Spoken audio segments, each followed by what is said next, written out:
Hi everyone, welcome to my English class. आज हम सीखेंगे कि हम प्रेजेंट कंटिन्यू में सेंटेंसेस कैसे बना सकते हैं। चलिए स्टार्ट करते हैं वीडियो को।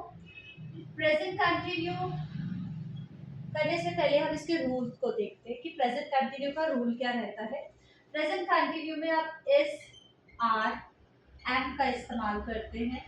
वर्ब हमारी फर्स्ट फॉर्म रहेगी और यहाँ पर आईएनजी का यूज होगा।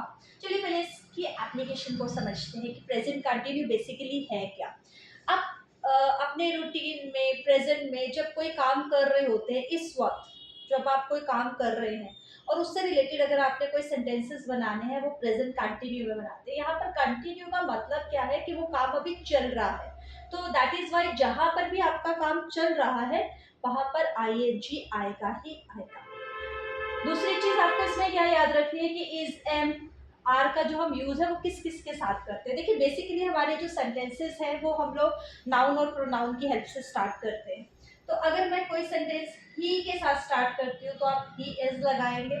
अगर मैं कोई सेंटेंस शी के साथ स्टार्ट करती हूँ तो शी इज लगाएंगे। अगर मैं कोई सेंटेंस दे के साथ करती हूँ तो दे के साथ आर लगेगा। सिमिलरली वी के साथ भी आर लगेगा। इट के साथ इज लगेगा। यू के साथ आर लगेगा। आई के साथ हमेशा एम का इस्तेमाल होगा। ये तो चलिए थोड़ी बेसिक नॉलेज, राइट। अब कुछ सेंटेंसेस बनाते हैं और देखते हैं कि किस तरह के सेंटेंस प्रेजेंट कंटिन्यू में बनने वाले हैं। सपोज कीजिए इस वक्त मैं आपको पढ़ा रही हूँ, राइट। तो मुझे ये सेंटेंस बोलना है कि मैं पढ़ा रही हूँ। तो मैं सेंटेंस कैसे बनाऊंगी? आई एम, पढ़ाने को क्या बोलते हैं? टीच। आई एम, टीच के साथ क्या लगेगा? आईएनजी। ये मेरी क्या है? V1 और दिस इज आईएनजी। तो क्या बन गया? टीचिंग। I am teaching. तो ये सेंटेंस मेरा किस में बन रहा है? प्रेजेंट कंटिन्यू में, क्योंकि मैं इस वक्त पढ़ा रही हूँ। सपोज कीजिए मैं बात कर रही हूँ किसी थर्ड पर्सन की, वो खेल रहा है, कोई लड़का है वो खेल रहा है, मतलब इस वक्त खेल रहा है। सपोज आपने मुझे बोला वेयर इज रोहन, रोहन कहाँ है? तो मैंने कहा कि वो खेल रहा है। तो इसको मैं इंग्लिश में कैसे बनाऊंगी? ही इज, खेलने के लिए हम लोग क्या यूज करते हैं? प्ले। तो प्ले के साथ क्या आ जाएगा? आईएनजी। तो सेंटेंस क्या रहेगा? He is playing. सपोज आपने मुझे पूछा वेयर इज रानी, रानी कहाँ है? मैंने कहा वो टीवी देख रही है, मतलब इस वक्त देख रही है। तो देखने के लिए हम वॉच का इस्तेमाल करते हैं और उसके साथ क्या लगेगा? आईएनजी। तो क्या रहेगी वर्ब मेरी? वॉचिंग। और यहाँ पर सेंटेंस क्या रहेगा? She is watching TV. अब सपोज कीजिए आपने पूछा वो सब क्या कर रहे हैं, तो मैंने बोला वो सब बातें कर रहे हैं। तो उन सब के लिए ज्यादा लोग हैं तो मैं दे का इस्तेमाल करूंगी, दे के साथ आर लगेगा। और बातें करना दैट इज टॉक करना, तो क्या रहेगा? They are talking, right. चलिए आपने पूछा कि आप सब कहाँ जा रहे हो, और सपोज में 5 और 6 पर्सन है हम लोग और हम घर से बाहर निकल रहे हैं। तभी किसी ने पूछा कि कहाँ जा रहे हैं आप लोग, और मैंने बोला कि हम सब बाहर जा रहे हैं या मार्केट जा रहे हैं, मतलब तो वो इस वक्त जा रहे हैं। तो सेंटेंस क्या रहेगा? वी आर, गो के साथ आईएनजी लग जाएगा जाने के लिए। We are going. और एक चीज याद रखिए, जब भी हम कहीं जाने की बात करते हैं टू का इस्तेमाल करते ही करते हैं।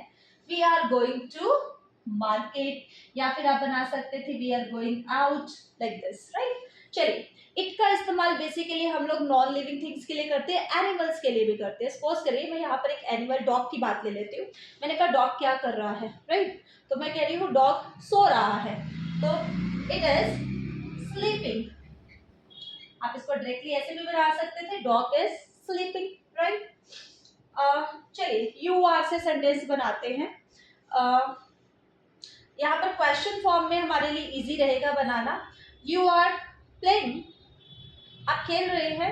अब इस तरह से क्वेश्चन तो हम नहीं फॉर्म करते, तो क्वेश्चन फॉर्म को समझने के लिए हम लोग क्या करते हैं? इस सब सेंटेंसेस को हम क्वेश्चन में कन्वर्ट करते हैं। चलिए अब ये था कि ही इज प्लेइंग, वो खेल रहा है।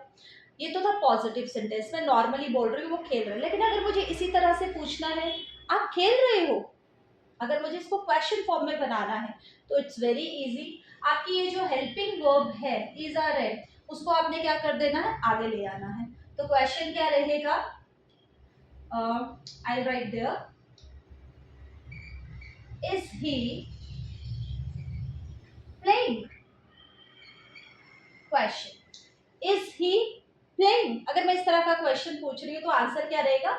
Yes he is playing. चलिए नेक्स्ट है, शी इज वॉचिंग टीवी। अगर मुझे इस तरह से पूछना है क्या वह टीवी देख रही है, तो मेरा क्वेश्चन क्या रहेगा? Is she watching TV, right. चलिए इसी तरह से अब मेरा नेक्स्ट क्वेश्चन क्या बनेगा?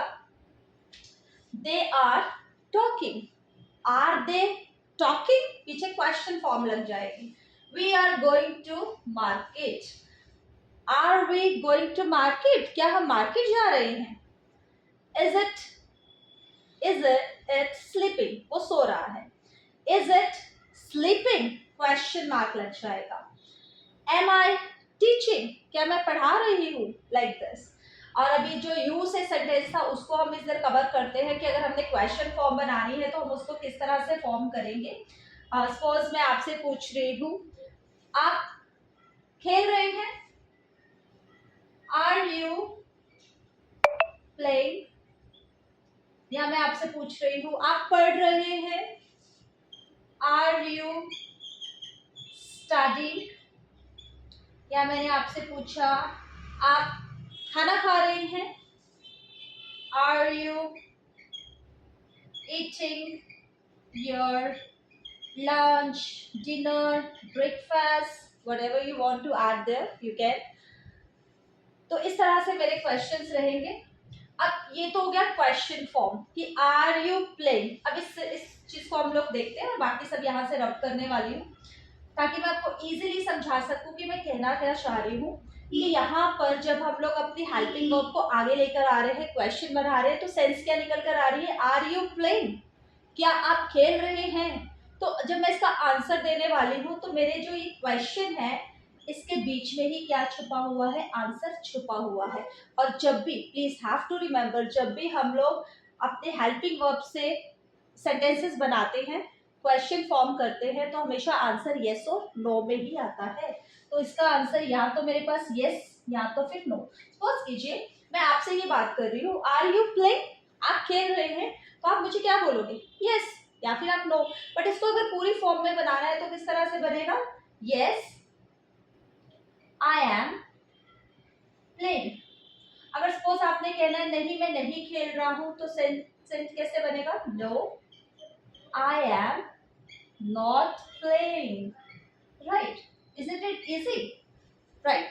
चलिए अगर प्रेजेंट कंटिन्यू में आपने सेंटेंसेस बनाने हैं तो वही सेंटेंसेस बनेंगे जो काम अभी हो रहा होगा, राइट। दूसरी चीज आपको मैंने क्या बताई, कंटिन्यू मतलब आईएनजी, वो काम चल रहा है। और प्रेजेंट कंटिन्यू में इज आर एम के साथ हमेशा आईएनजी आएगा ही आएगा, मस्ट है। इसमें हम लोग क्वेश्चंस जो है वो भी बना सकते हैं, पॉजिटिव आंसर भी दे सकते हैं, नेगेटिव आंसर भी दे सकते हैं। चलिए इसकी एक और टाइप देखते हैं। It's not a type, it's a question form कि हम WH के साथ क्वेश्चन बना सकते हैं। जैसे मैंने अभी आपको यहाँ पर एक एग्जांपल लेके दिया, मैंने बोला आर यू प्लेइंग, आप खेल रहे हैं। क्या मैं इस क्वेश्चन को, जब मैंने इसके बीच में आंसर छुपा हुआ था तो मैंने क्या इसका आंसर क्या दिया? यस और फिर नो। लेकिन मैं अगर इसको WH फैमिली से बनाना चाहती हूँ कि आप क्या खेल रहे हैं, वहां पर मेरा आंसर आएगा। मैं पूछना चाहती हूँ क्या खेल रहे हैं, तो मेरा क्वेश्चन किस तरह से रहेगा? What are you playing. अब इन दोनों क्वेश्चंस के डिफरेंस को समझना। ये भी क्वेश्चन है, ये भी क्वेश्चन है। आपसे कोई इस तरह से भी क्वेश्चन पूछ सकता है आर यू प्लेइंग, तो आप सिंपली आंसर कर देंगे यस और नो। लेकिन देखिए अगर मैं इस वर्ड को हटा दूं और ये सब देखो आर यू प्लेइंग, तो आंसर सिंपल रहने वाला। जैसे इसके आगे मैंने व्हाट लगा दिया, इट मींस क्या खेल रहे हैं, तो आपको यहाँ बताना पड़ेगा टेनिस खेल रहे हैं, बैडमिंटन खेल रहे हैं, क्रिकेट खेल रहे हैं, कुछ भी यहाँ पर आपको उसका आंसर देना पड़ेगा कि we are playing cricket, we are playing tennis, like this. और अगर इस तरह से क्वेश्चन है आर यू प्लेइंग, इसका मतलब क्या है? आप खेल रहे हैं, तो आंसर क्या रहने वाला है? Yes I am playing, no I am not playing. अगर आप खेल रहे हैं तो डेफिनेटली यस, और अगर आप नहीं खेल रहे हैं तो आपको इसको नेगेटिव फॉर्म में बनाना है, is not, are not, am not. इनकी कंट्रैक्शन फॉर्म क्या होती है? Isn't, aren't, amn't. Is not, are not, and am not, right. इसकी आप शॉर्टकट्स भी बोल सकते हैं, इजंट, आरंट, एमेंट। अगर वीडियो अच्छी लगी हो तो please subscribe my channel. Thank you.